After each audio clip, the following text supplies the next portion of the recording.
அந்த ஊரில் திருவிழா நடந்துக்கிட்டு இருந்தது. அப்போன்னு பார்த்து ஒரு சாமியார் அந்த ஊருக்கு வராரு.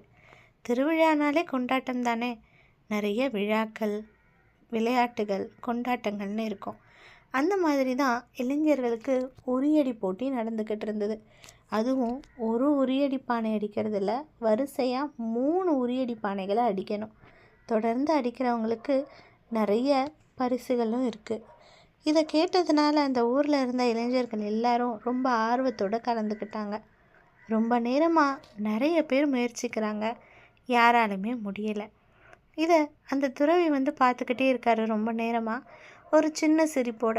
இது அந்த இளைஞர்களில் கூட்டத்தில் இருந்தவங்க சிலர் கவனிச்சிடுறாங்க. என்ன சாமியாரே, எங்களை பார்த்தா அவங்களுக்கு சிரிப்பாக இருக்கா? நீங்கள் சுலபமாக உட்காந்து தியானம் பண்ணிட்டு போயிடுவீங்க. நாங்கள் எவ்வளோ கஷ்டப்படுறோங்கிறது இங்கே உரியடிச்சிங்கன்னா தான் தெரியும் அப்படின்னு கொஞ்சம் அவரை கிண்டலாகவே சொல்லிடுறாங்க.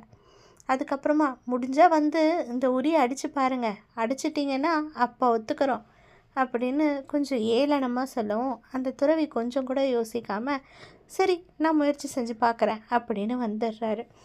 வந்தவர் கண்ணை மூடிக்கிட்டு அந்த உரியடிக்க முயற்சி செய்கிறாரு.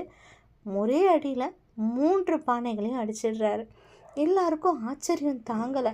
இது எப்படி சாத்தியம்? ஒருவேளை நம்ம கண்ணை சரியாக கட்டலையா, இல்லை அவர் ஏதாவது குறுக்குழியில் ஜெயிச்சிட்டாரான்னு கூட சிலருக்கு சந்தேகம். ஆனால் துறவியாச்சே, நேர்மையாக தான் போட்டியிட்டார். துறவி சொல்கிறார், உங்களுக்கு சந்தேகமாக இருந்தால் மறுபடியும் உரிய கட்டுங்க, நான் அடிக்கிறேன்னு.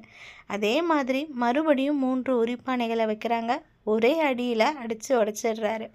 இப்போ கேட்குறாங்க அந்த இளைஞர்களெல்லாம், துறவியாரே எங்களை மன்னிச்சிடுங்க, நாங்கள் உங்கள் அருமை தெரியாமல் உங்களை தப்பாக பேசிட்டோம். நீங்கள் எப்படி பயிற்சி எடுத்துக்கிட்டீங்கன்னு சொன்னால் நாங்களும் சிறப்பாக பயிற்சி செய்வோம் அப்படின்னு ரொம்பவும் பணிவாக பக்தியோடு கேட்குறாங்க. அதுக்கு துறவி சொல்கிறாரு, பயிற்சியெல்லாம் எடுக்கலப்பா, எனக்கு சதா சர்வ காலமும் தியானம் செய்கிறதுல மட்டும்தான் மனசு ஈடுபாடோடு இருக்குது. அதனால் தியானம் செய்கிறது தான் எனக்கு வேலை.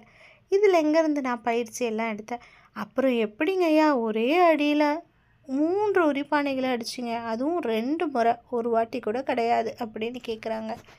நீங்கள் என்ன முடிஞ்சால் அடித்து காட்டு அப்படின்னு சொல்லும் போது, நான் கண்டிப்பாக இதை முயற்சி செஞ்சு வெற்றி அடையணும் அப்படிங்கிற ஒரு முடிவு எடுத்தேன். உங்களால் முடியுமான்னு கேட்டிங்கல்ல, அப்போ நான் என்ன நினச்சிக்கிட்டேன்னா, கண்டிப்பாக இதை முடிச்சே ஆகணும் அப்படிங்கிற வைராகியத்தில் தான் இங்கே நின்னேன்.